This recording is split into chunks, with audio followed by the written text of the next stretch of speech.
அனைவருக்கும் வணக்கம். நீங்கள் நம்ம சேனலுக்கு புதுசுன்னா பக்கத்தில் இருக்கிற பெல் பட்டன் அமைத்தி சப்ஸ்கிரைப் பண்ணிக்கோங்க. தொடர்ந்து எல்லா வீடியோக்களையும் நீங்கள் பார்க்கலாம். டேய் முத்து, வண்டியை நிப்பாட்றா. எவ்வளோ தூரத்துலேருந்து மீட்டிங் முடிச்சு வந்துக்கிட்டு இருக்கோம். பசி எடுத்துக்கிச்சு.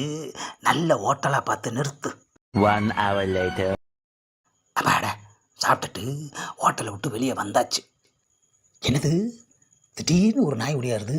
ஆஹா, காலு ரெண்டையும் தூக்கி நம்மக்கிட்ட என்னமோ கேட்குதியா. நமக்கும் நாய்க்கும் தான் ஆகாதே. நாய்க்கெல்லாம் செலவு பண்ணிகிட்டு இருந்தா நமக்கு கட்டுப்படி ஆகாது. கிளம்புவோம். என்னது வலிய மதிக்குது. ஆஹா, கடிச்சிரும் போல இருக்குது ஐயா. சார், ஒரு அடி நவுந்துடாதீங்க, அப்படியே 1/4 கிலோ சதையை எடுத்துரும். என்னது 1/4 கிலோ சதையை எடுத்துருமா? நான் யார் தெரியுமா?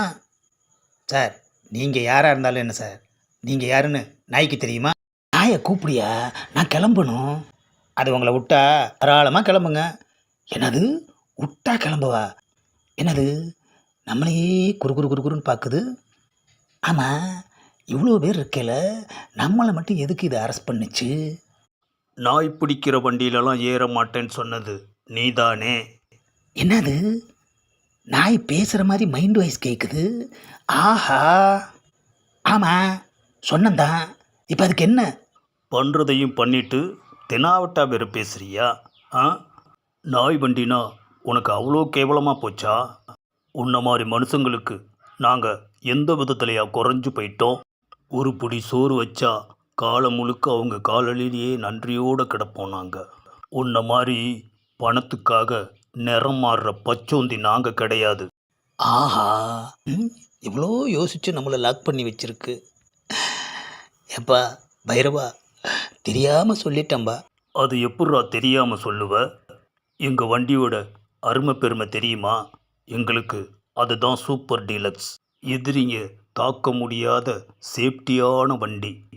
தெரியாம தான் கேட்குறேன், எங்களை விட நீ ரொம்ப வசதியா? ஹலோ, நான் மனுஷன், புரிஞ்சுக்கோ. மனுஷன்னு சொல்லிக்கிற, ஆனால் எங்களை விட கேவலமாக இருக்க. ஆஹா, நம்மளை பற்றி நல்லாவே தெரிஞ்சு வச்சிருக்க ஐயா. இன்னைக்கு உன்னை விட்டாதானே நீ இங்கேருந்து போவ. ஆஹா, என்னது 3 நாள் மீட்டிங் இருக்குது. இந்த நாய் நம்மளை லாக் பண்ணிருச்சுன்னு தெரிஞ்சா மீடியாக்காரன் கிளின்னு கிழிச்சிருவானே ஐயா. போன வாரம் தான் நாய் வண்டின்னு சொன்னேன். இந்த வாரம் நாய் நம்மளை லாக் பண்ணிடுச்சு ஐயா. வேறு வழி இல்லை, கெஞ்சி கேட்போம். பைரவரே, என்னை மன்னிச்சு விட்டுருங்க. நாய் பிடிக்கிற வண்டின்னு சொன்னது தப்பு தான். நல்லது பண்ணாலும் நன்றியை காட்டுறீங்க, அதே நேரம் கெட்டது பண்ணாலும் நன்றியை காட்டுறீங்க. உன்னை நான் விடுறேன், ஆனால் ஒரு கண்டிஷன். சொல்லுங்கள், என்ன கண்டிஷன்? உன் கூட அந்த காரில் நானும் வருவேன். ஆஹா, இந்த வண்டியோட வேல்யூ தெரியாமல் இந்த நாயும் வர்றேன்னு சொல்லுது ஐயா. என்ன மறுபடியும் என்னை பற்றி கேவலமாக நினைக்கிறியா? ஆஹா, நம்ம மைண்ட் வாய்ஸும் அதுக்கு கேட்குது ஐயா. இல்லை பைரவரை, யோசிச்சேன். வாங்க சேர்ந்தே போகலாம். ஆஹா, எவ்வளோ காஸ்ட்லி கார், அதில் இந்த நாயை ஏறப்போகுது ஐயா. வீட்டுக்கு போனதும் முதல்ல இந்த காரை வித்தரணும். ஆமாம். என்னது காருக்கிட்ட வந்தது நின்றுச்சு. ஆமாம், ஏறலையா? இந்த புல்லை பிடிக்கிற வண்டியிலெல்லாம் நான் ஏற மாட்டேன். என்னது புல்ல பிடிக்கிற வண்டியா? இந்த பதிவை லைக் பண்ணுங்கள், ஷேர் பண்ணுங்கள், மறக்காமல் சப்ஸ்கிரைப் பண்ணுங்கள்.